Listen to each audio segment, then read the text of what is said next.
Well, this week we have a beautiful program. In fact, we have two slightly different programs because on Thursday and Friday night the violin concerto changes, but the basic program we play Mendelssohn's Overture to A Midsummer Night's Dream, to Shakespeare's play Midsummer Night's Dream, and then we play Mendelssohn Violin Concerto. On the other concert, then we play Tchaikovsky Violin Concerto, and after the break we play the two suites from Ravel's ballet Dafnis and Chloe.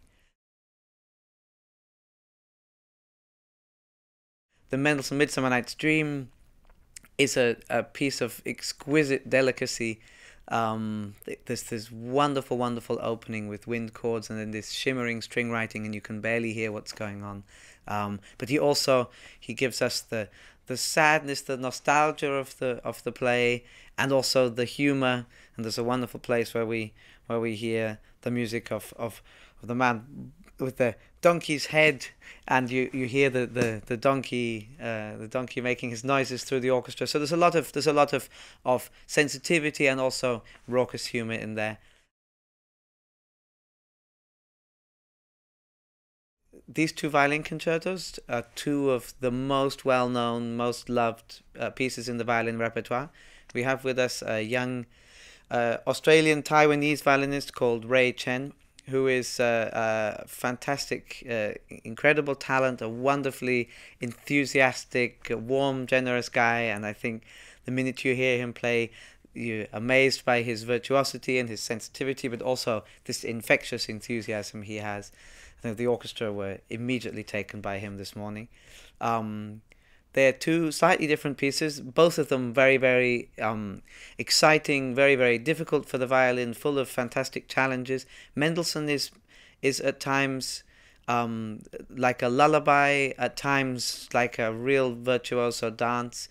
Tchaikovsky is sometimes more robust. We've got some real countryside dances in there, some real fiery, crazy violin writing, some places where he shouts for joy and the orchestra shouts back. It's a big piece full of some deep and touching melodies.